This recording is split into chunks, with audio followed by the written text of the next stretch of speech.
Have you ever heard the term dead air? It's a radio thing. If I stop talking right now and just leave it. It creates panic. Panic! Absolute panic. If there's silence for more than a second or two on a broadcast, the audience assumes the signal is lost, the station is down, or I've had, a medical emergency. It triggers a visceral tension. We're conditioned to interpret silence as a failure of the system. Which brings us to this fascinating article in our stack today, Endangered Habitat. And it argues that we treat silence in our actual lives exactly like dead air. Mm-hmm. Like that excruciatingly awkward moment in an elevator with strangers where you feel this physical compulsion to cough or check your phone just to fill the void. It's a defense mechanism, right? Yeah. You fill the space because the space feels threatening. But if we look at the research we've pulled for this deep dive, and it is a wild mix of sources, we see that this avoidance of silence is actually creating a massive cognitive structural failure. Yeah, we're talking about that learner profile we discuss a lot. You listening, prepping for meetings, trying to catch up on trends, basically drinking from a fire hose of data. Exactly. And you're suffering from what Neil Postman calls an information-action imbalance. That is such a critical concept to start with.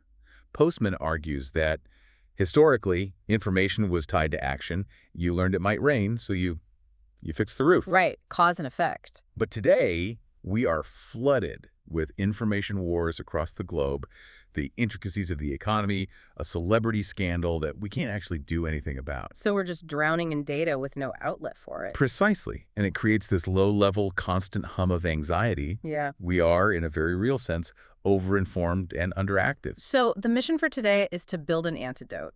But I want to be really clear right off the bat. This isn't a wellness fluff piece. Wow. We aren't just going to say, hey, go be quiet for 5 minutes. It's good for you. We are looking at a technical, almost architectural guide to building what the sources call a monastery of the heart. Or tranquilitas animi, if you want the Latin. It's about structural silence. And the blueprints are eclectic.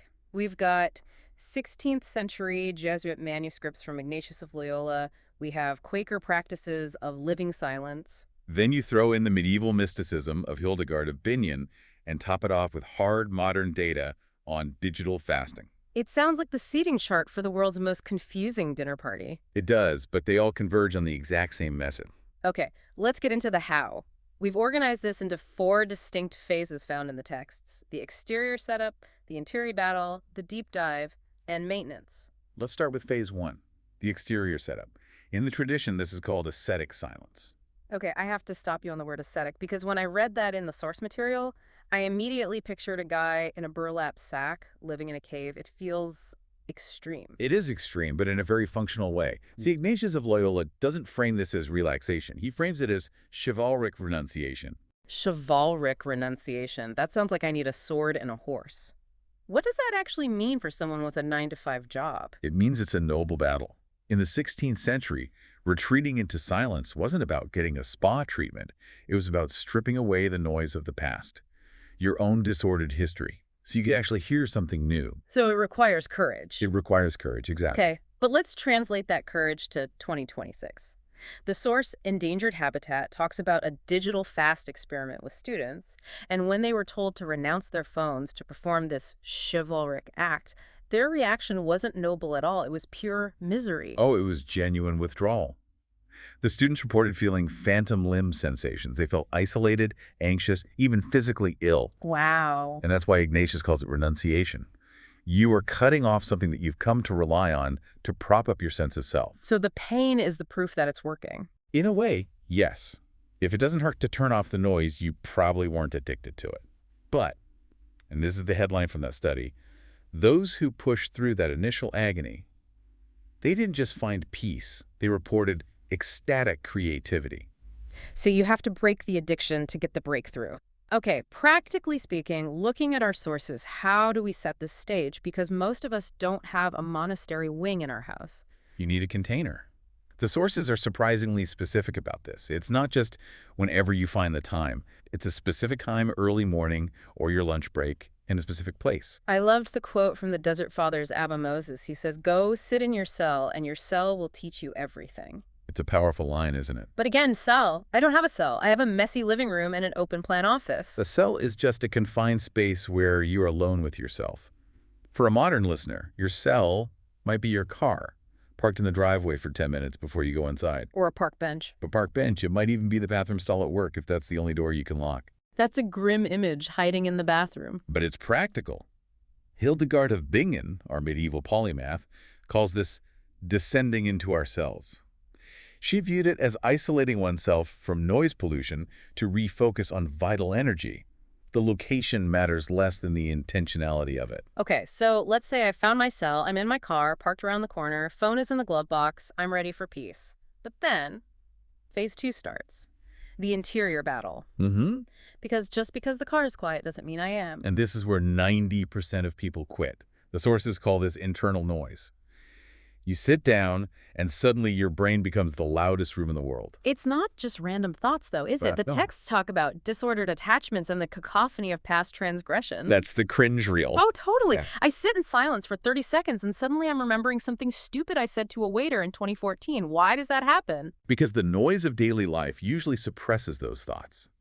When you remove the external stimulation, the internal backlog, it rushes forward. Your brain starts throwing everything it has at you to break the silence, because the silence feels dangerous to the ego.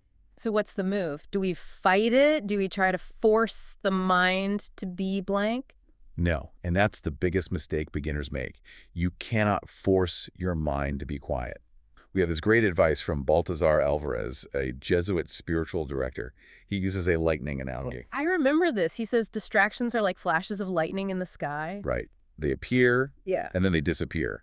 The instruction is, don't trouble yourself with them. If you see lightning, you don't run out and try to catch it, You don't scream at the sky. You just acknowledge it flashed, and you wait for it to fade.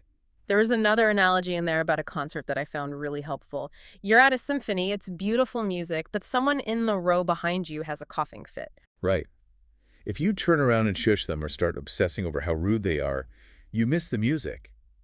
You are now part of the noise. The discipline is to hear the cough, accept that it exists, and keep your attention on the symphony. But what if the distraction isn't just a random thought? What if it's an impulse? Like, I need to check my email right now or I'm going to get fired. That is where Ignatius gives us a really heavy-duty tool. It's called ogre contra. Ger contra, Latin for to act against. And this is an active, almost aggressive tactic. It's not passive. If you have a disordered impulse like, I need to break this silence to check my phone, you don't just sit there and suffer.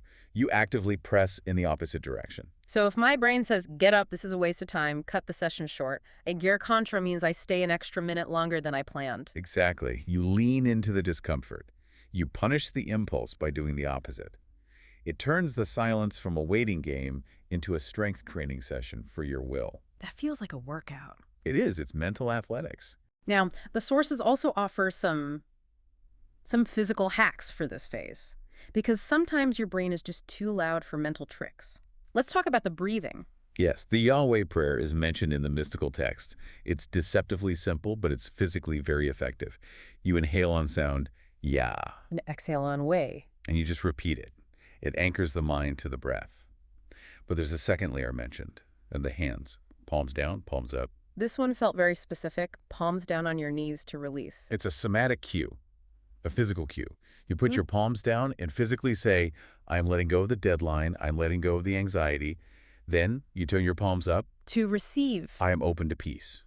It gives the body something to do, and by engaging the body, you can sometimes bypass the frantic mind. Okay, so we've fought the battle, we've used Aguirre Contra on the urge to leave, we've breathed through the panic, now the waters settle, we move into phase 3, the deep dive. This is the destination. And this is where we have to distinguish between two types of silence. The Quaker sources are very, very clear on this. There is dull silence, and there is living silence. Help me out with the difference, because silence sounds like silence to me. Think of it like a first date versus a 50th wedding anniversary. Okay, I'm listening. On a bad first date, silence is dull. It's awkward. It's just an absence of conversation. You're scrambling to find something to say because the silence feels like a vacuum, a poverty. It's dull silence. That's dull silence. Now, the 50th anniversary, you're sitting on the porch together. Nobody is talking. But the silence is full. It's heavy with connection and understanding. You aren't not talking. You are being together. That is living silence. The Quakers call it waiting upon God. It's post-discourse. Exactly. So how do we trigger that state? I can't just fast forward to the 50th anniversary. Ignatius has a technique called composition of place. And honestly, reading through it, he sounds like a film director. He really does. He understood that the human imagination is like a vacuum engine. If you don't give it something to chew on, it will chew on your problems. So composition of place is about directing your own mental movie. Walk us through it. Ignatius says, don't just think about a scene abstractly. If you are meditating on a story, say, a figure walking down a road, he wants you to use the inner senses. He wants the 4K experience. He wants the smell of vision. Don't just see the road, smell the dust. Is it hot? Feel the sun on the back of your neck. Hear the crunch of the sandals on the gravel. Why does that work? Why does imagining dust help me find silence? Because it occupies the noise part of your brain. It gives the monkeys in your head a job to do. Focus on the dust. When the surface mind is busy painting that picture, the deeper mind, the heart, is free to enter that living silence. Hildegard takes it a different direction, right? She talks about quasi-fusion. She does. She suggests that deep focus on an activity, whether it's biology, art, music, can trigger this same state. It's what modern psychologists might call flow, but for her, it was spiritual. It's about 100% dedication to the moment. When you are fully fused with the act, the ego disappears. It just disappears. There's a metaphor from the sources that really landed for me. The lake. Oh, it's the perfect visual for this phase. Imagine a deep lake. The surface is your daily life. It's churning. There are waves, wind, maybe some jet skis. Emails, Slack notifications, kids screaming. Exactly. You cannot stop the waves. If you try to flatten the waves with your hands, you just make more turbulence. But if you sink down, say, 20 feet. The fish glide silently. The goal of this deep dive isn't to stop the waves on the surface. It's to practice sinking to the depth where the fish glide. You can exist in that silence even while the surface is chaotic. And there's one more image, the butterfly. The butterfly on the finger. This is about the delicacy of living silence. It requires stillness. You jerk around. If you try to grab the piece, it just flies away. You have to be still enough for it to land on you. It's a posture of receiving, not taking. Okay, so we've done it. We sat in the car. We fought the lightning distractions. We visualized the dust. We felt the butterfly land. We touched the living silence. But then reality calls. The timer goes off. We have to go back to the office or pick up the kids. Phase 4, maintenance. Yeah. Because we can't stay in the monastery forever. We live in a wordy world. This is the part I really want to drill down on because usually this is where it all falls apart. You feel zen for 10 minutes and then you open your inbox and the stress level spikes back to 100 instantly. Right. If the silence evaporates the moment you open the door, it wasn't structural. So the sources say the most essential tool for bridging this gap is the daily examine. The examine. Okay, this is presented as a review technique, but let's make this real. Let's take a hypothetical listener. Let's call him Steve. Steve had his quiet time this morning, but now it's 6 p.m. He's tired. He's stressed. How does he actually do this? Okay, let's walk Steve through the 5 steps. It takes about 10 minutes. Step 1 is presence. Steve stops. He puts his phone down. He closes his eyes for 10 seconds. He just recalls that he is not alone, that he is in the presence of something bigger than his to-do list. It's just a mental gear shift. Step 2, gratitude. So crucial. Steve has to find one thing from the day he is grateful for. Maybe the coffee was good. Maybe a meeting finished early. Anything. Why does that matter so much? It grounds the mind. It pulls Steve out of that scarcity mindset, I didn't get enough done, and into an abundance mindset. Okay, step 3, the review. The movie director comes back. Steve hits play on the mental tape of his day. He watches himself waking up, the commute, the meetings, but he's watching for something specific. He's looking for the noise. So he sees himself snapping at a coworker at 2 p.m. Right. He sees that moment where he lost his peace. He doesn't judge it. He just observes it. Oh, look, I got triggered when that email came in. He identifies the leak. Step 4 is forgiveness. This is the cleanup. Steve sees the snap of the coworker. He feels the guilt. Guilt is static. It's loud. So he asks for forgiveness. From God, from himself, from the universe, however he frames it. He clears the static. So he doesn't carry it into tomorrow. Exactly. And that leads to the final step. 5, resolution. This is the strategy session. It is. Steve looks at tomorrow's schedule. He sees he has a meeting with that same annoying coworker. He makes a plan. When I walk into that room, I will use agere contra. I will pause for 3 seconds before I speak. It turns the silence into a tactic for the next day. And the result of all this, according to our sources, isn't that Steve becomes a monk who ignores the world. It's that he becomes a contemplative in action. That is the gold standard. To be a contemplative in action means you can be in the middle of a crisis management meeting, or delivering a high-stakes speech, or handling a toddler meltdown. And yet, there is a part of you that's still rooted in the very silent reality. You're operating from the deep lake even while the surface is stormy. It's a superpower. In an age of information overload, the person who can access that silence at will is the person who has the most cognitive resources available. It improves memory, lowers stress, and allows you to actually think rather than just react. So we've gone from the physical renunciation of the phone, the pain of the digital fast, through the battle of the mind, down to that deep theological silence, and then back out into the daily grind. It's quite a journey. It is, and it's so important to remember as we wrap up that this isn't about escaping reality, it's about engaging with reality more deeply. The noise, the constant notifications, the inner chatter, that's actually the distraction. That's the illusion. The silence is where the real work happens. I want to leave everyone with a final thought from the Quaker and mystical sources we looked at. It's a bit of a mind bender, so stick with me. It's my favorite concept in the whole stack. They suggest that silence isn't just the absence of sound. It's not a vacuum. It is a presence. They argue that the word capital W was uttered in eternal silence. Which implies that silence might actually be the primary language of the universe. So the provocative question for you to mull over today is this. If silence is the loudest language of all, when you finally stop speaking, what are you actually hearing? That's the question. Thanks for diving in with us. See you next time.